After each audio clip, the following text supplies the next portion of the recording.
On this episode of Death by Adulting, first up, we will discover how this amazing bedtime routine of otters can improve our intimacy and sex lives. Next, Megan will show us how one simple change in our lives can help us replace bitterness with betterness. Who writes this stuff? Then Steve shares how adulting would be more enjoyable if he were emperor for a day. And last but not least, Megan's adulting boss tip of the day, plus much, much more. Roll the intro.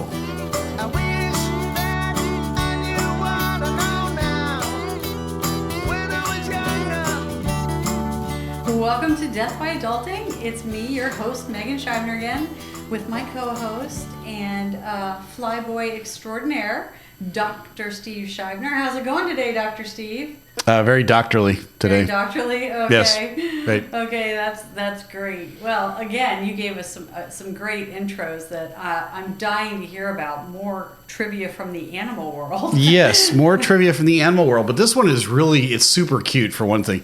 How can you go wrong with otters? Okay, I mean, otters are the most adorable little creatures there are on the planet. And by the way, I have to add, isn't she adorable today? Look at her.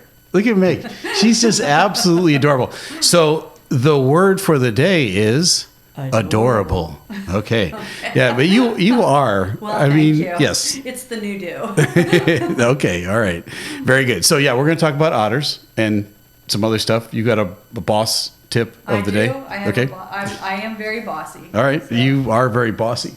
All right. Well, let's do this. I said last episode that I just really dislike podcasts where they talk for 20 minutes after the tease and then don't get into the first point until 20 minutes into it. And all of us are busy. We want to get to all this stuff. So let's jump right into, and I got to cue up a picture here first. All right. So let me just kind of talk and chat for a second because I wasn't completely prepared for this.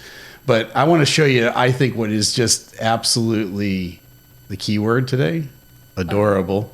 Okay. Aww. All right. So let me bring this up for our audience. Right, here we go. All right. There's a picture. Isn't that just the cutest thing you ever saw? It's two little otters. And what is it that otters have to teach us about a better sex life and better intimacy? Well, I want you to look at what they're doing. They're holding hands, okay? Now, this isn't as simple as just holding hands. They're actually sleeping. And one of the things that otters do when they sleep is they hold hands. Why do they hold hands, you might ask? I'm asking, why yes. do they hold hands? Good question. So that they don't float away. Aww. They don't float away. I mean, is that a metaphor or what for a good relationship, right? So we talk about adulting and adult relationships and having a relationship that lasts and all that stuff. Holding hands so we don't float away is just right. But if I was a preacher, which I was in my former life, that'll really preach. That'll really preach, right? So that's some wonderful stuff. So again, otters, absolutely adorable, but they teach us something from the animal world that is absolutely wonderful for all of us. And so what we want to do now is let's talk about three things that make us adorable. No, three things that we can learn from otters that will help improve intimacy. Because one of the things I want to set up for right now is the idea that a lot of us get way off base with our sex lives. Now, you and I counsel a lot. We do a lot. Right? And how many people have we counseled over the last 30 years? Hundreds. Maybe even over 1,000. Yeah. It's been a lot of people over the decades. And one of the things that we're discovering with couples, and it's not just older couples either, it's younger couples. It's even more so almost younger. More shockingly is couples in their mid-20s that they'll come in for counseling. They're having some difficulty in their relationship. Eventually we will, ask them a question about how is their sex life. And we'll say something like, how often do you guys have sex, right? And you get this. There's kind of a scratching of the head like this. And then they go, well, I don't, maybe, do you remember? maybe 6 weeks ago. I don't, they can't remember February, the last time. I think February. And it's just almost out of like a primal need that they have after every 6 weeks. And it's like, you've got to be kidding me. You guys, first of all, you look like Ken and Barbie. Second of all, when I was that age, okay, let's not get into it, but you ought to be hooking up often, and right? what we're really hearing around the counseling table, no matter what the age, but I would say especially with younger couples is that intimacy in the sexual relation has become a selfish thing. They don't ever talk about oneness in it. It's, well, for me. Right. For my needs. It's always from a what I get out of it perspective. Absolutely. There's never a what I give and a real perspective or disconnect between intimacy and sex together. Feeling right. like, well, maybe we could really be great friends and we just skip that part. So over the years, then we started, digging into and doing our due diligence and research on what was it that was causing this disconnect in younger couples. And there's a lot of reasons. There's a whole bunch of science on testosterone and how testosterone levels are plummeting in all ages, and they've been plummeting for the last 90 years. That's a whole another topic probably for another day. We'll come back at that some other time. But the bigger issue is there's no intimacy. The couple has already, in the first couple of years of marriage, kind of grown apart. They're talking at each other, not to each other. They're not doing things when they were dating, right? They were doing things to invest in the relationship. Now that they've gotten married, they get distracted by their careers, by other things. They get tired when they come home from work. And then you throw children into the mix, and oh my word, now you're really tired, you're exhausted. And the first thing to go is any sort of intimate relationship that they have with one another, and it's a shame. Yes. Well, and really, that's what the picture of the otters is all about. If it's keeping them from drifting apart, and it's more than just a metaphor. I mean, when we get married, Scripture makes it clear we're to leave and cleave. Right. How does leave and cleave drift apart? Well, it does, and it shows up in, we're sitting at opposite ends of the couch, and we're on our phones, and one's going to bed at 9, and one's going to bed at 1, and it's just this drifting apart that shouldn't be. Right. And we've got energy for everything else except for each other. Right. So one of the things you and I taught each other many years ago, and we teach a lot of couples now, is save a little energy for each other. Right. And it's kind of, if you're going to bring up the subject of intimacy or sexual intimacy, it's an awkward conversation. I'm even having a hard time figuring out the words to use right now, because do you just go up to your spouse and say, "Hey, I want to have sex later"? Come on. Let's be a little romantical about this thing. So one of the things you and I have learned over the years is, hey, are you going to save some energy for me later? Right? That's code. And it's also very helpful around the children when they're, of a certain age Better that they than don't smoke signals. Right. Yeah. What does that mean? It means, he want him to have sex later, Jeez. Sorry. Yeah, I'm sorry for that image. But it is. So save some energy for each other. And we're not the only ones seeing this problem. Right. Harvard, which, is the hotbed of studies, in 2020, they have a journal called the Journal of Social and Personal Relationships. And what they found was that couples that practiced what the otters do, so kind of non-sexual touch, hugging, holding hands, embracing as they passed one another, couples that did that had a much higher level of satisfaction in their intimacy and sex life. And so there's this disconnect of, well, everything either is sexual or non-sexual, and they don't go together, but how we respond and react with one another non-sexually is what really builds our sex life.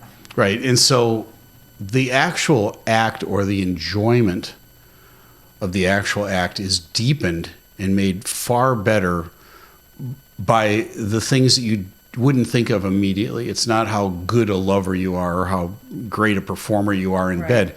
It really has to do with the connection between the couple, and that would be spiritual and emotional connection, right? If you're, angry with each other or upset with each other or haven't spoken to each other or sideways with each other, however you want to put it, you can go through the act, and is it enjoyable? Sure, but it's not the same. Right. As if there's the intimacy there, right? And so one of the things that we really miss out on is how to develop that intimacy. So let's go back to the picture because it's so darn cute, right? What are we going to learn from this picture? These two are looking out for each other. They've developed a routine that will help each other not drift away from the other person. And there's intentionality in that. So we think we have 3 things that will help you be more like an otter. Yeah. Okay. Right. So not only are you a happy slapper from our last episode, from the penguin episode. Yes, now you're an otter. So number one on our list is what you and I call talk time. Now we wrote a book called Talk Time, and it's 60 days of devotions that people of faith have, where they just open up their Bible and they spend 15 minutes discussing a Bible passage together, right? Simple. Find out if you're on the same page. Right. And by the way, if you're interested in any of our resources, Megan and I have written a lot of books and studies and you name it. It's all available at characterhealth.com, and that's above Megan's head over there. Yes. Same with our counseling. You mentioned that we counsel. Right. And if that's something that you're like, whoa, maybe we need that. Characterhealth.com. Just click on the Contact Us tab and send us a note. It comes straight to us. There's nobody in between. It comes right to Steve and Megan. So again, those are how you get the resources. But Talk Time is a valuable little resource. But even if you don't get the Talk Time book, spend 15 minutes. Whoever comes home from work last. If you're a stay-at-home mom, great. Dad comes home, and then have 15 minutes. No children invited or involved in this process. Yeah. Give the kids something else to do. This is the time to put them in front of the video. You do that all day anyway. All right. That's another topic for another day. But, have the kids go, and then you two sit on the couch or but don't be doing some other activity while you're trying to talk. Yeah. Let's get caught up. Let's devote 15 minutes to one another, and don't bring up controversial subjects. Don't hand one another a list of things that the kids did wrong and they got to get disciplined for, or stuff that has to get fixed in the house, or things or bills.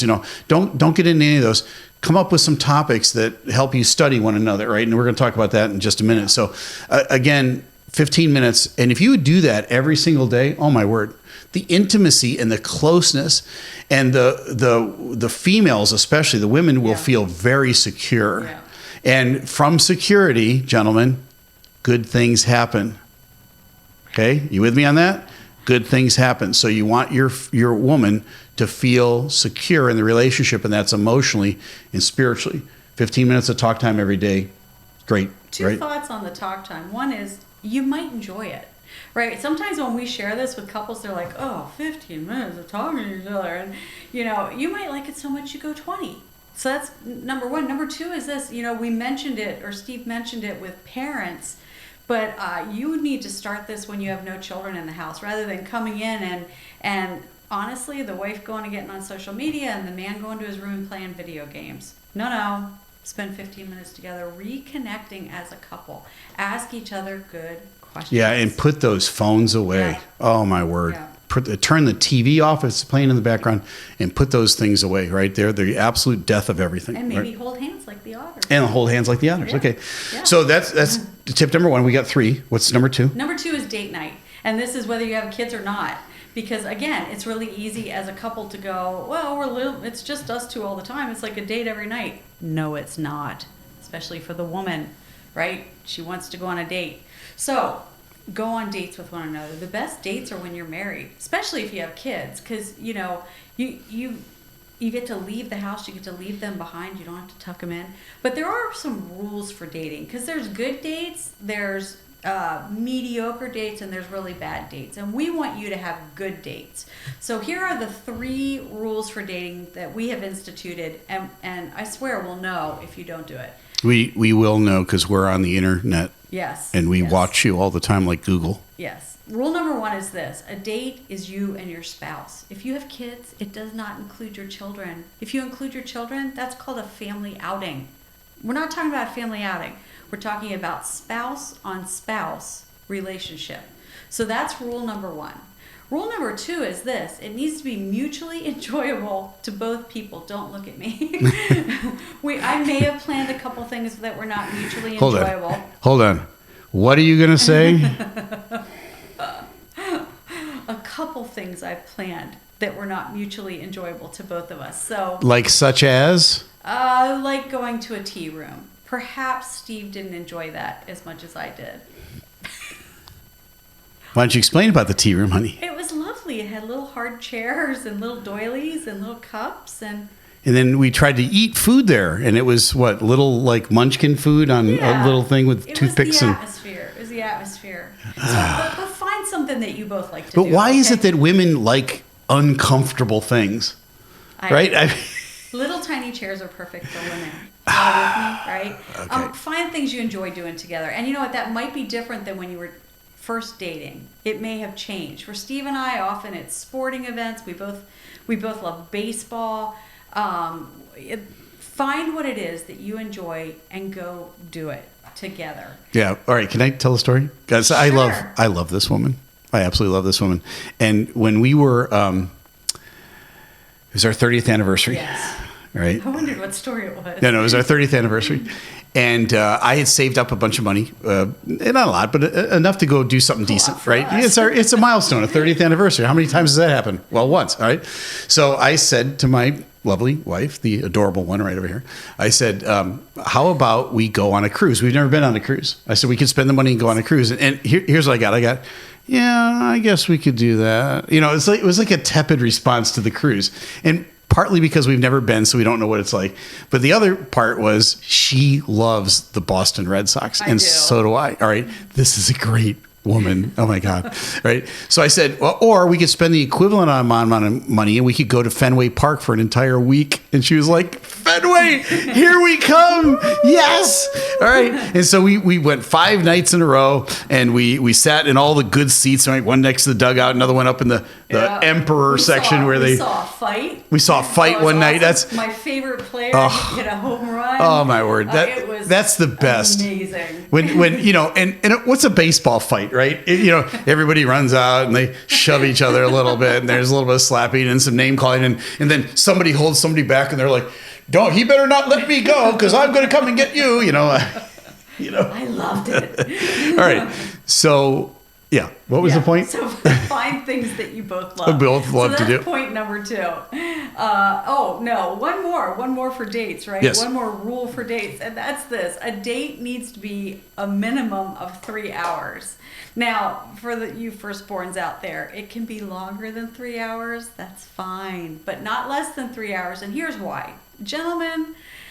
If it's less than 3 hours, that first hour and a half, especially those of you with children, your wife is still a mom. And she's thinking, did the babysitter feed the kids? Did everyone eat? Does she know where everyone is? Did she give them a bath? I hope no one drowned. Did I leave my curling iron on? Right? Her brain is back in mom mode and take care of the house mode.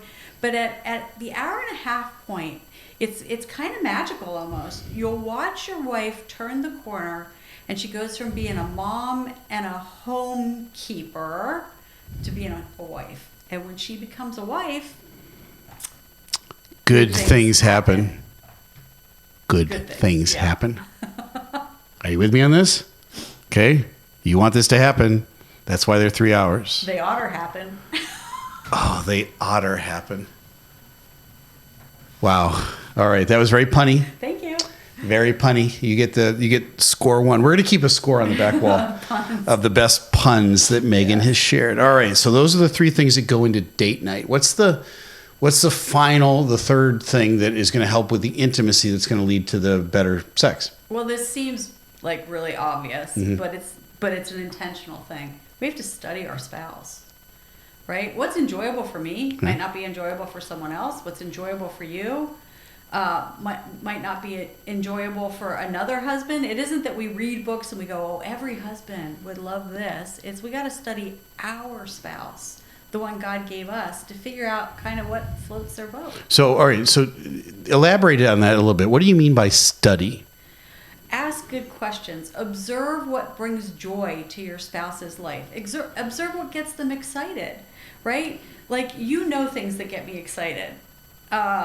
Organizing things gets me excited, right? So every once in a while, Steve will just say to me, hey, we're going to be in the area. Do you want to go by the Container Store? And oh yeah. So all right, so let me just play devil's advocate for a minute. Instead of teasing you and deriding you and being sarcastic about the things that you like that I don't share. Right. And I could if the world if the world were led by men and only men. Cannibals. Megan thinks we would be cannibalistic. That might be true or not.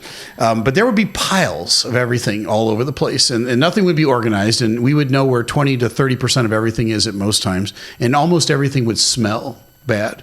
And I can't argue with her about that. But having said that, it's not ruled by men, and it's not run by men, and that's a good thing.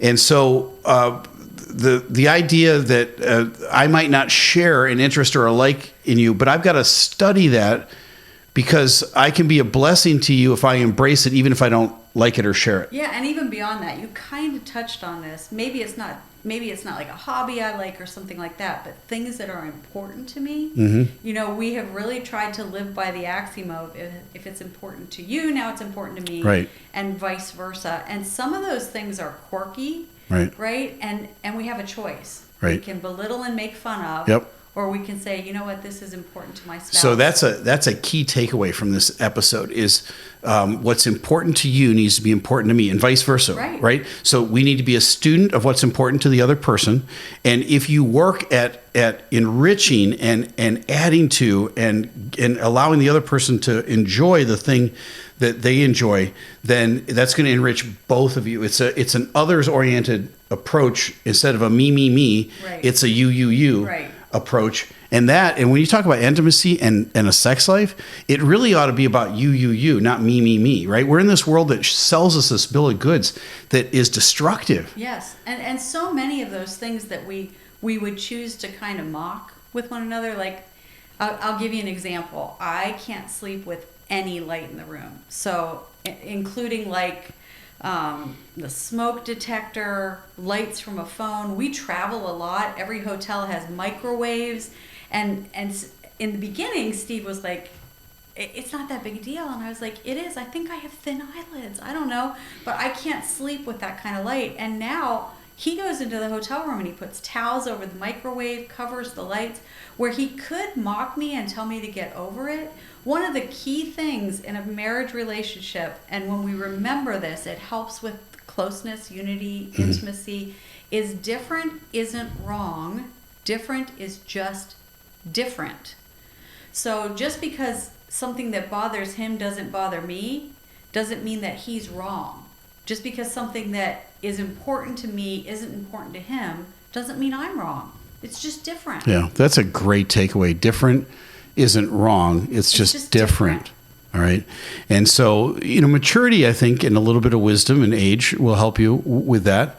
But a lot of our younger couples that we counsel, they don't help one another with that. It's always what's in it for me, and they don't become students of each other, which is a shame because they were students of each other when they were dating or courting or what we call dorting.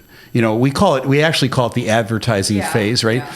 When all the women had long hair and the guys were on their best behavior and you held the door open for her and all that kind of stuff, right? But you were asking, you guys, right? I know what you're doing. You're asking other guys, and you were asking your future wife's girlfriends about her. What does she like? What doesn't she like? Is she into me?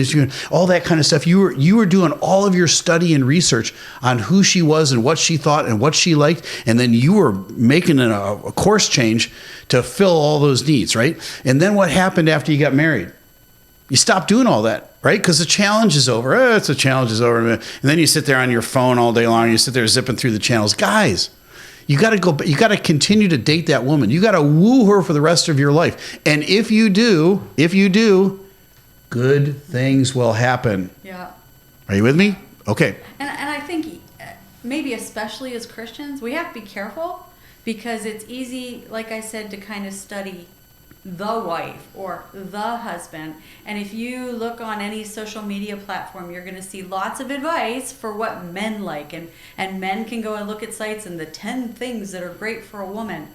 That's a generic person. You're responsible for your person. And so you have to study your person, ladies don't read a book and go, well, it said every husband wants this. Maybe not so much so, right? Find out what's important to your husband. Husbands, find out what's important to your wife. Yeah. Okay. So we had talk time, 15 minutes when you come home from work. Yeah. No kids. We had date night and the three things that go into dating. Yeah. Date night, right? Yeah. And then we had study your spouse. Yeah. Right? Or your significant other. And all of that works. It's to your benefit and you're good. All right. That's good. That's a good first point. All right. Now, Megan, in the tease, I said you were going to help us replace bitterness with betterness. Yeah. Okay. And who writes this stuff? She does. All right. But bitterness with betterness. What? So in our last episode, you were talking about the really kind of key adulting point, which is you don't have to like it. You just have to do it. So we've got that foundation. We have to do things, correct? But there's a difference in how we do things when we can change our attitude from I have to I get to. Even say something out loud. I have to pick up the kids from school today. I get to pick up the kids from school today. There's a lightness that goes with get, and there's a heaviness that goes with have. Talk about, and you don't have to talk about it right this minute, but let's not get off this subject and we talk about this movement now about default parenting. Oh. All right, let me just plant that seed, and you keep going. All right, I'll have to not be angry while I'm talking about it. Right. So one of the things that honestly, it was one of your sermons years and years ago, but that we have lived out as much as we can is that we're to be eager participants in our own spiritual growth. And so if you think about it, the difference between get to and have to is the difference between eagerness and willingness, or even sometimes unwillingly being dragged to what you have to do. And as believers, everything we do, we're to do excellently is unto the Lord. And so are you eager about the things you get to do? Because when you do things with a get attitude, there's joy, right? I get to do this, and the joy comes from serving others. And a lack of joy comes from feeling like we're forced to serve others. And so it really is just a shift in mindset. And Steve, you mentioned this whole thing with default parenting. And Steve, you know, as parenting teachers, we travel the country teaching parenting. I have done a lot of study on all the different parenting paradigms, they're called, you know, whether it's the permissive parent or the snowplow parent or the resume parent who's just making sure their kids can get into a good college, the hover parent who's like following them around, making sure they don't get hurt. And most of those paradigms, I honestly have been kind of just bemused by. Like, that's not a good paradigm, but I think kids are resilient enough to overcome their parents' foolish choices. This one, I'm not so sure. This whole default parenting culture that is being promoted on social media and in books is devastating to children. And the default parenting culture is this.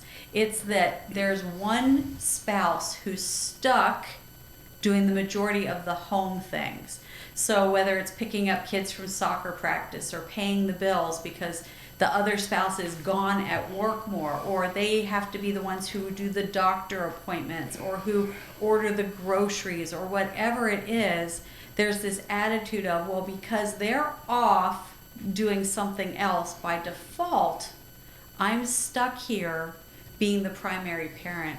And that is absolutely devastating to children because, Steve, if you're a child and the attitude in your home, and you even hear your mom say it, maybe she's making a TikTok video about it, about, you know, as the default parent, no one notices I do this. What does that say to a child? Well, it sends a horrible message. To me, it's the equivalent of getting picked last at a game. Okay, so you're out with your little friends and they pick captains, right? And then they pick everybody and you're sitting there going, oh, please don't make me last. Please don't make me last. And it sends a message to your children that they're a nuisance. Yep. They're an afterthought. They're the default. Instead of I get to do this, I have to do this. And I sure don't do it excellently. And I don't want to do this. Yep. You know, what a terrible message to communicate to your children. It on the lowest level, it communicates, I don't really want, I'm sorry I had you. Yeah. And this is the perversion of our minds, because I honestly know a lot of the young moms that are posting these videos, and there are young moms that we prayed for years that they could have children. They struggled to have children. They finally have a child, and now they're declaring themselves a default parent, and shame on us. Well, I think one of the things that drives this is the victim culture that we live in, right? And I'm going to write a book on that someday about the victim culture and how it's just destroying us, because we Romans 12:2, right? Great Bible verse in the New Testament. It says, "Don't be conformed to this world, but be transformed by the renewing of your mind. And that's an ongoing day by day, minute by minute, hour by hour thing. We're to be growing and changing and becoming better people, okay? But the world is trying to conform us and squeeze us into a mold. What's that mold? It's trying to squeeze us into the mold of a victim. We stumble over each other these days, creating new victim statuses. All you got to do is watch cable TV at night, and every program is about, how everybody is a victim, and we ought to reach out to the government to help us because we're all victims. And it's just sickening, and we buy into it, and it's the most debilitating thing, and it ends up in stuff like default parenting. Yeah, and really the antidote to it is gratitude. Right.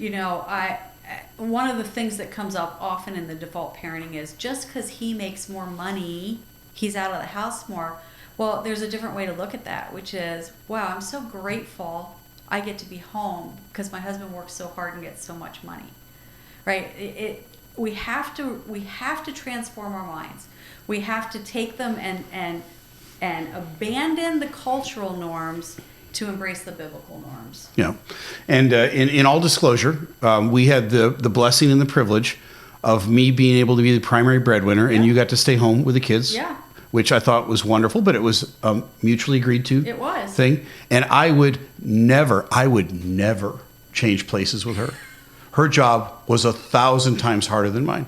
A couple of times you went away for like 2 or 3 days. Yeah. Oh my word, right? I'm not wired for that. It was the hardest 3 days of my entire life. They didn't have enough duct tape to fix everything that I could have fixed with the duct tape. Just joking. But you know what? I was not wired for that. And I was so glad to see her come home. So anybody that goes, oh, you're just a stay-at-home mom, oh my word, don't try to change places with a stay-at-home mom. Well, if you do it right, it's a lot of work. Yeah, and I'm sure we'll get to this on another episode, but it's okay to embrace the role you're in. It's okay. Yeah. And it's okay if both of you have jobs, that's okay too. Yeah. But don't do this default thing where, your kids get picked last. Yeah, because you're going to do permanent damage. You are absolutely going to do permanent damage. So the takeaway from this is then get out of the have to mentality and get into the get to mentality. I get to serve you. I get to be the dad in this family. I get to do some hard things at times that are very rewarding. And be eager about it. But you know what? I signed up for this, right? Yeah. I asked you to marry me. We decided to have children. Yep, nobody signed me up for this. I signed myself up for it. I ought to embrace it. Can I define eager and willing a little bit? Yeah, sure. Because I'm using that term, and you may be thinking, well, what's the difference between eager and willing, right? In our kids, it's really hard to see the difference between eager and willing. But let me give you an example. Say, for example, you're 9 months pregnant and you trip over air and break your ankle. I might know someone personally who did that, and her name is Megan, right? And so that happened 2 weeks before I delivered. I was laid up on the couch with my leg in the air, broken leg, and hugely pregnant. I had willing friends who called me and said, if you need anything, let me know. And I never called them because the onus was on me. And you don't want to be the person who's always asking for help. That's unnatural, and none of us want to be that really needy person. But then I had other friends who called me and said, I'm bringing a meal for tonight. I've got a couple to put in your freezer. I'm planning on scrubbing your toilets. If there's anything else, please have it written down when I get there. That's an eager friend. And that's who we ought to be with everything that we do. It's that eager participants in our own spiritual growth. No one can make you be joyful about the things you get to do, but you can choose to be joyful about them.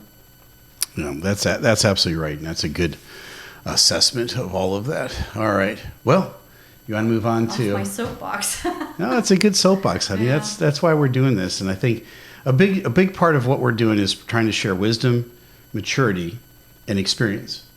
And you can't just manufacture that. It takes time to get that, but you can also instill it or offer it up to a younger generation. Well, and one of our biggest goals is to help you make decisions today that you won't regret tomorrow. And these default decisions, you'll regret tomorrow. Yeah. I promise. Right. Yeah, absolutely. That's well said. Okay.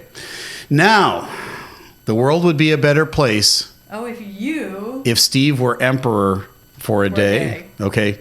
And there's a lot of things that I would change, but I think there's so many different topics on what I could talk about if I were to change the world. And we're not just talking about negative things, like things that you would do away with, but things that would be positive changes, right?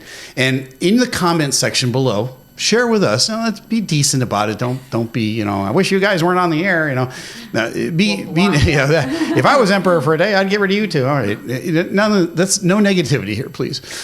Yes, just be kind. And share in the comments, if you were emperor for a day, what would you change? Right? That's a good one. If you were emperor for a day, what would you change? And so let me start with you. I'm going to put you on the spot. If you were empress for a day, what would you change? All grocery stores would be warm. All grocery stores would be warm. Yeah. There you have it, ladies. Yeah. From the woman who has a sweatshirt that says always cold 24-7. Yes. All right. And many of you identify with that. Yes, am I right? Yes. I dread grocery shopping because once you get past the vegetables, you turn toward the cold. So you require at least an 80-degree thermostat every time you went. I might like it better then. All right. If I were emperor for a day, you've heard me do this rant before. So as you know, in my other job, I'm an airline pilot, right? Well, I wasn't sure which emperor you were going to be today. Yeah, no, I'm going to be this one. And I'm a captain for the biggest airline in the world. I fly the biggest airplane at the biggest airline in the world. Okay. And you can figure that out on your own. But I travel on airplanes a lot, and not always as the guy who's flying the airplane, but many times I'm deadheading someplace in the back, or I'm commuting back and forth from work. And so I'm sitting in the back, I'm tired, and maybe I get an aisle seat, and here they come. All right, the guy with the huge backpack, and it's almost invariably a gigantic human being with everything they own on their back. All right. And with everything they own on their back, they have this incredible lack of self-spatial awareness. They have no idea what's going on around them. And they're turning like this and they're turning like that. And then this 5-foot backpack that they've got every zipper undone so they can get it out, and it's you can almost hear it. It's like that. It's about to explode. It's so full of stuff. They're smacking you in the head with it. And then they try to put it in the overhead and it won't fit. Then they try to stick it in the seat down below. It won't fit. Then they bash you on the head with it again. There would be an immediate life sentence if I was emperor for a day for anybody that brought any sort of overstuffed backpack on an airplane. There would be no due process, no court, just it would be an immediate life sentence. And it would be upgraded to an immediate death sentence if they attached their emotional support. Show them, honey. If they attached their emotional support My water bottle that they have to have with them at all times, because heaven forbid that they should go 3 minutes without a sip of water or whatever beverage is in it. And so they've got it carabinered to their oversized stuffed backpack. In fact, they've got 5 of those little lethal weapons attached to it. And now they're turning back and forth and they're smacking you in the head with this thing. If I was emperor for a day, I'd get rid of that. I would get rid of that. And the second thing I would get rid of, this is a bonus. Save it. This is an extra. Nope, this is a bonus. I would get rid of Mondays. Amen. All right, everybody with me on that? I would get rid of Mondays, and Monday would still have to be there because the Earth spinning and all of that stuff. I can't do anything about that, but we wouldn't refer to Mondays.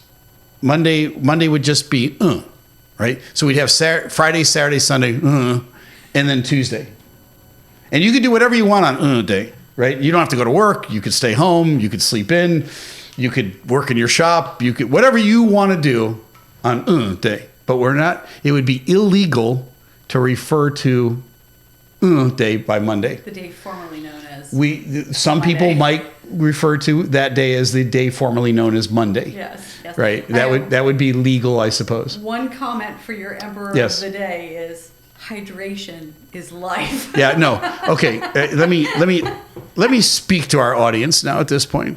I am living proof that you don't have to drink 8 times your body weight in water every day. You do not. All right. Now, this is going to shock you. I'm probably going to get a lot of nasty comments in the thing. I don't care. I've lived my adult life up to this point. Here's my next adult rant. Are you ready? I drink a glass of water a year. If that. I drink a glass of water a year. I'm living proof that you don't have to drink 8 times your body weight in water. There. And you know what? Send me your comments. Tell me how awful I am. I don't care. You say, well, you're just going to drop dead. All right, I've done everything I came here to do, and I didn't have to drink water and do it. Don't wear your fingers out. It's a lost cause. I've tried. You have to live with your spouse in an understanding way. I have water with me at all moments of every day. And so, hun, you do you, and I'll do me. Different isn't wrong. Different Isn't that fun? Different. All right. I think before we get off of all of this, that we ought to, just because I'm on a rant, go back to the picture of these two. Isn't that wonderful? There they are. Look at the little paws. Okay, I have to tell you. Right here. They're just holding hands. That's so cute. So we're really old, so many won't understand this, but there used to be a band called The Captain and Tennille. And if I didn't know better, I would think that was Muskrat Susie and Muskrat Sam. Oh, you got to look it up from the early 80s. Oh, my word. Go play it. Put it on YouTube. You can hear it. Yeah, Classic Muskrat hit. Susie and Muskrat Classic Sam. rock. Okay, there you go. There's my rant for Emperor for a day. All right, honey. It's time for the adulting boss tip of the day. Meg. All right, here is your boss tip to win at adulting. So if you have something that you want to do when you wake up in the morning, maybe it's exercise, maybe it's spend time in the Word of God, whatever it is, set it out the night before. Plan for success.